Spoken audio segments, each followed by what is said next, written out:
ভারপ্রাপ্ত চেয়ারপারসন জনাব তারেক রহমানকে তারুণ্যের অহংকার হিসেবে পরিচিত করিয়ে দেওয়া হয়।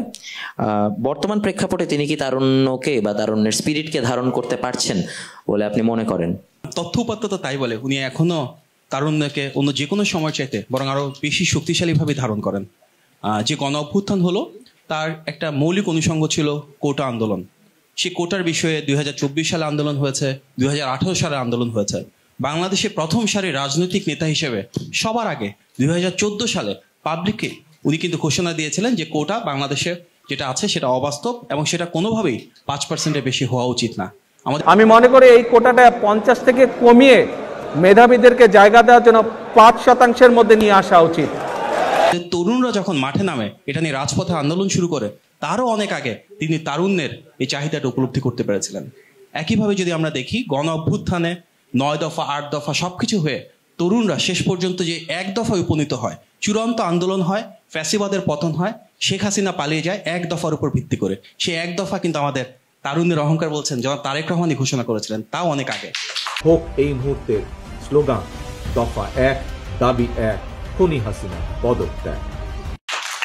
তার মানে তরুণরা যেটা চিন্তা করেন তারও অনেক আগে কিন্তু সেটা তিনি উপলব্ধি করেন। সংস্কারের ক্ষেত্রেও সেম। 8ই আগস্ট যখন ওনারা শপথ নিলেন, অনেক তরুণ তখন প্রথমবারের মতন সংস্কারের কথাটা বলা শুরু করেন। তার আগে হয়তো তারা সংস্কার কি সেভাবে কখনো চিন্তাও করেন নাই। আমাদের নেতা জনাব তারেক রহমান কিন্তু সেই 2022 সালে 23 সালে তখনই সংস্কারের বিষয়ে সুনির্দিষ্ট পরিকল্পনা এবং প্রস্তাবনা দিয়েছিলেন, যার উপর ভিত্তি করে আজকের যারা তরুণ তারা সংস্কার নিয়ে কথা বলছে। প্রিয় দেশবাসী, রাষ্ট্র কাঠামো মেরামতের সংক্ষিপ্ত রূপরেখা এখন আমি আপনাদের সামনে উপস্থাপন করছি। পাশাপাশি আরো একটা প্রশ্ন, আমি যদি ইমপ্লিসিট ভাবে বুঝি যে তারুণ্যের সংজ্ঞা আসলে কি, তারুণ্যের সংজ্ঞার ভিতরে কি ছাত্রদল পড়ে না?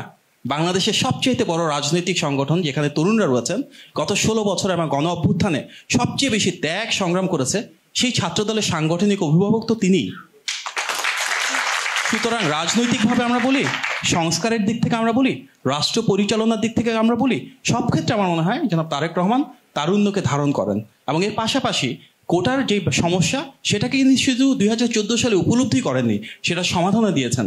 আপনি যদি দেখেন আমাদের 31 দফার একটা মৌলিক অনুষঙ্গ হচ্ছে যে ইনশাল্লাহ বিএনপি যখন রাষ্ট্র পরিচালনা আসবে, যারা শিক্ষিত বেকার, যাদের চাকরি নেই, চাকরি না পাওয়া পর্যন্ত 1 বছর পর্যন্ত তাদের জন্য বেকার ভাতার ব্যবস্থা করা হয়েছে।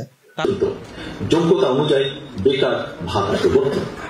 তার মানে কি, আমরা চাই যে তারুণ্য তাদের জন্য কর্মসংস্থানের প্রেক্ষাপট তৈরি হয় এবং কর্মসংস্থান না পাওয়া পর্যন্ত রাষ্ট্র যেন ওনাদের জীবন জীবিকার দায়িত্ব পালন করে।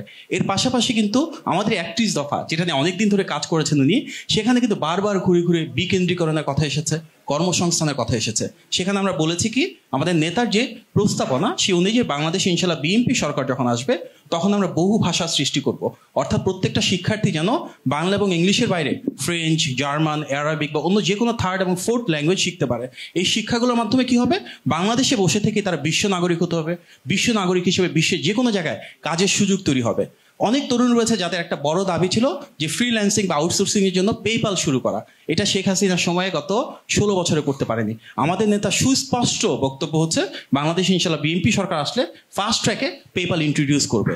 সুতরাং আমরা যে কোনোভাবেই আমরা চেষ্টা করব এই পেপ্যালের বিষয়টি সমস্যার সমাধান করতে। আমরা পেপ্যালের অনুমোদনের বিষয়টি চেষ্টা করব অবশ্যই। আমাদের নেতার কাছে তারুণ্যের যে চাহিদা সেটা বলা লাগে না, উনি উপলব্ধি করেন। উনি একটা আইটারেটিভ প্রসেসে তৃণমূলের ক্ষমতার মাধ্যমে সকল শ্রেণী পেশার অংশ হিসেবে তারুণ্যের ক্ষমতায়নের মাধ্যমে তাদের যে চেষ্টা, তাদের যে প্রত্যাশা, সেটি ইনশাল্লাহ বিএনপি সরকারের মাধ্যমে প্রাপ্তির মেলবন্ধন ঘটাবে, সেটা আমরা বিশ্বাস করি।